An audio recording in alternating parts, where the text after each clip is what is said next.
Okay, so now that we have the round system in place, we want to start working on specifically the view model portion that is going to be used for, altering our UI to display the round information. Now, we're going to make a dedicated view model for the game state here, and this will be used for a few different things. So, first one being, we can obviously show the round, but if we wanted to show other information, such as, say, I don't know, zombies remaining, that kind of stuff, we can actually do it through here as well. So to begin, let's go ahead and look at our SKG zombies and how we're doing it for the player state.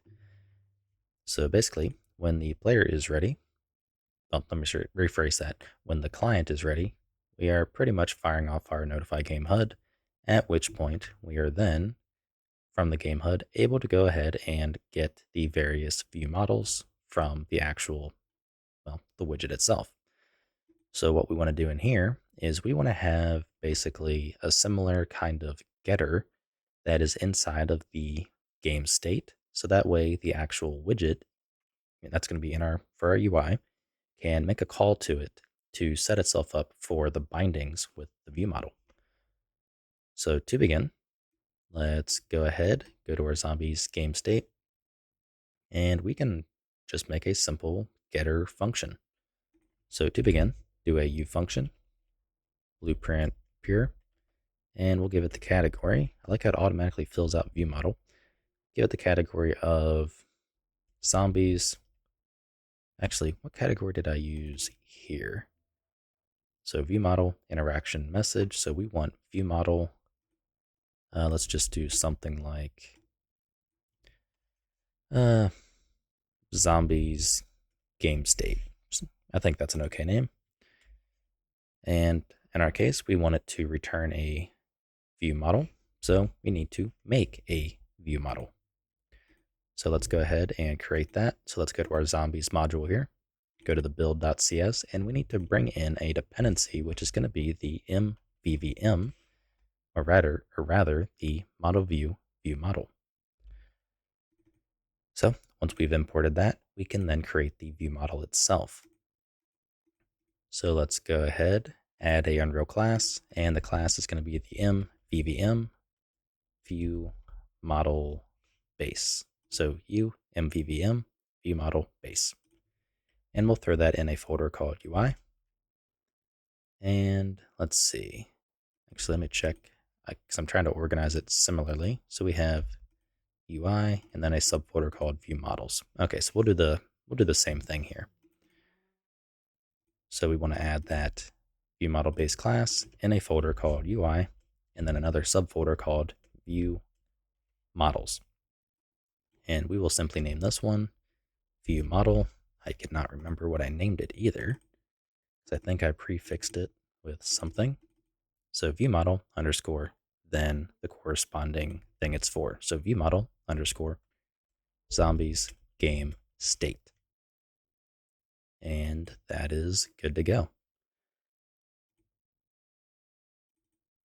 So we want to return this type from our U function here. So let's go ahead and forward declare it. And let's call it get. Let's see, what did I call the getter? Get view model and then the name. Okay, so get view model zombies game state. All right, so we can go ahead and make the function, and then we're going to basically store. I'm in the wrong spot. There's the game state. So we want to make a variable of this. So U property, T object pointer of view model zombies game state, and this will just simply be the view model zombies game state. And I think that's what I'm naming it here as well. Yes, it is. I'm just trying to follow for the sake of consistency. So in our get view model, if the view model is invalid, we want to create it and then return it. So view model zombies game state equals new object of view model zombies game state. So let's make sure we include it. So UI view models zombie game state.h. And now we can access this from our UI. However, we just need some additional properties.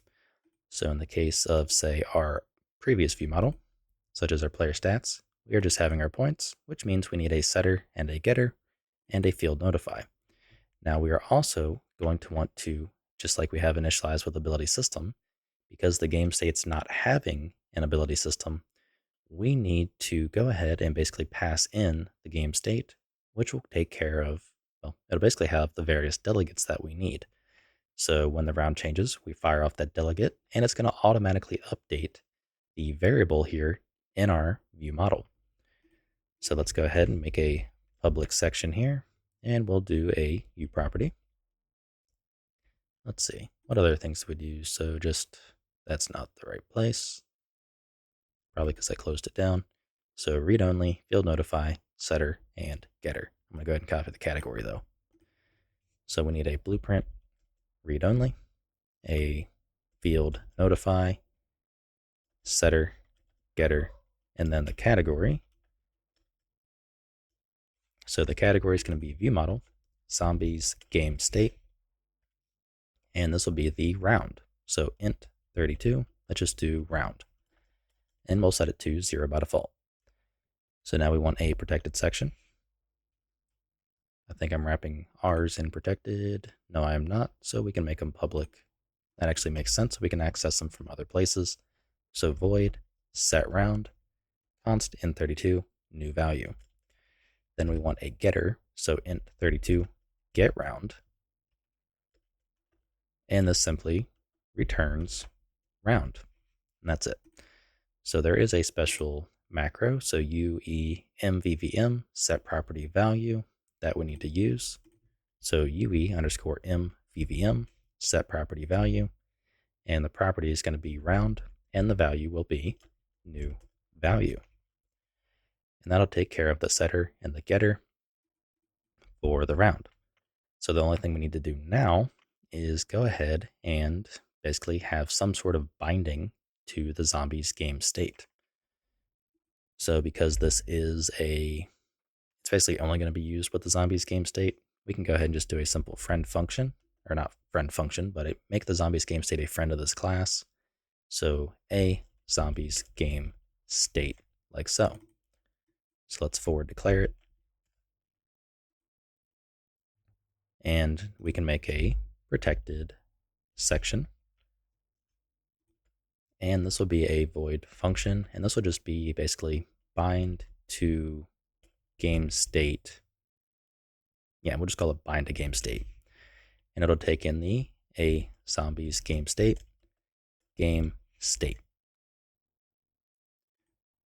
So go ahead and make that definition. And when we have our zombies game state and we create the view model, we at the same time want to go ahead and call the bind to game state and pass in this. So our own game state. Once we have that, we can access our game state however we need. So let's first off include game modes, zombie game state, and we need to make a delegate to fire off for when the round changes. So let's go to our zombies game state, declare a multicast delegate. We'll do one param, and this will be f on round changed. And it'll just take in we'll do it in 32. We'll just cast it in here before we actually broadcast it. And this will be the round changing delegate. So once we have that, we can go ahead and have our f on round changed like so. And in the on rep round, we want to simply broadcast it and pass in the new round. So now in our view model, let's grab our game state and go ahead and grab the on round changed? Yeah, on round changed. We want to add a U object being this, and let's call it the U view model zombies game state. Let's do on round changed. We'll just keep it simple. So let's make our void on round changed int 32 new round. And let's also make this a constant. So back in the delegate, we'll make it a const in 32. Okay, we make the definition, and in here, we can simply call set round and pass in the new round. So anytime the game state changes its round and the replication has been received, I'm just going to go ahead and start compiling while I wait. The broadcast for the on round changed will fire, passing in the new round. And because the view model is waiting and listening for it, so anytime it broadcasts, it will call on round changed, in which case in the view model, we can simply set the new round. So quite simple. Now we can go ahead and set up the UI portion. Okay, so let's go to our core UI, and we have our, HUD points and such. Let's go ahead and make a new widget blueprint of type user widget, and let's call it WBP underscore round.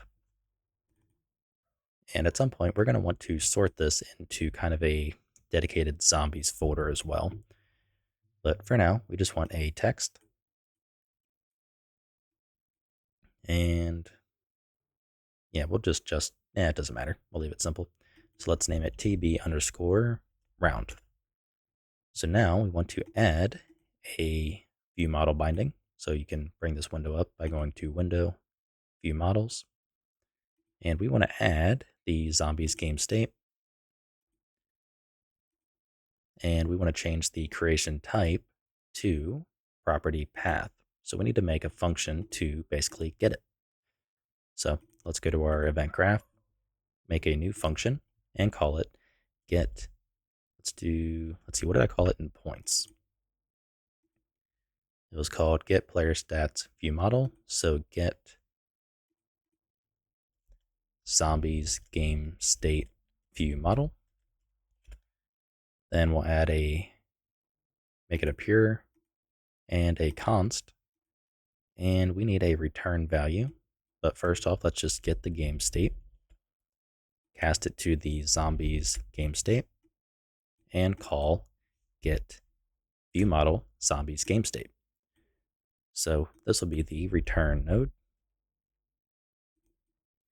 And we can plug that in like so. So our return value is the view model zombies game state. So let's plug that in. So if it succeeds, we return the zombies view model. Otherwise, we simply fail and return nothing. So now that we have this function, let's go back to the designer, select our view model, and the property path will be our get zombies game state view model. So that'll satisfy creating basically the view model for us. Now what we can do is select our text block, and we want to add a binding to TV round. Now the property we want to basically set is going to be our text. So we want this text property here. And we want a conversion function, which will convert from, or rather to text. And it's going to convert from a integer. And the value we want to convert from an integer to text is going to be the round. So let's go ahead and for the value, use a binding, go to the view model, and select round. So we compile, save. Now we can go to our WBP HUD and add our round widget. So we'll just add it to the canvas panel, dock to the bottom left, and set the alignment for the Y to be 1. And we'll do, let's do negative 0.1 and 1.1 to get it a little bit away from, let's do 1.25. Get it a little away from the corner there. And this will be our text block. So we can compile, save, and let's just see what happens. So by default, we are on round 0, and you saw it automatically incremented to round 1. And then whenever I kill the remaining, so 4, 5, and I think 6, that should be the last one. Yep. So we end the round. Our round is 1, and then it goes to 2. So let's confirm client side. I'll just play with 2 clients because why not? Let's make it lag a little bit. Okay, so they both have rounds of 0.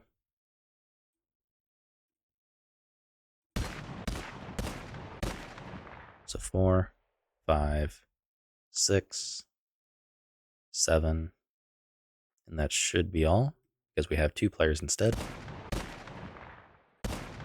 Okay, so we go ahead and kill the remaining, and you can see it jumps to 2.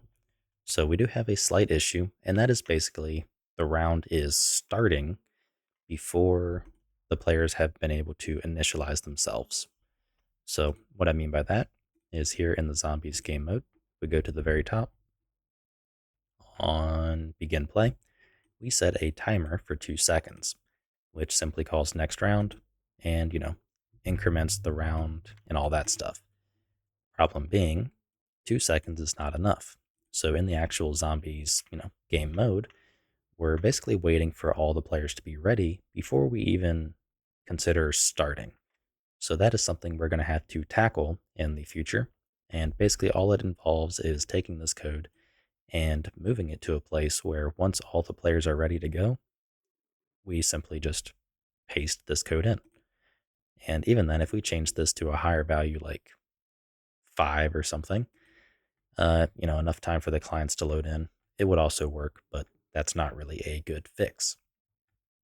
Anyhow, I'm going to go ahead and remove the log for the ended round, and that'll be all.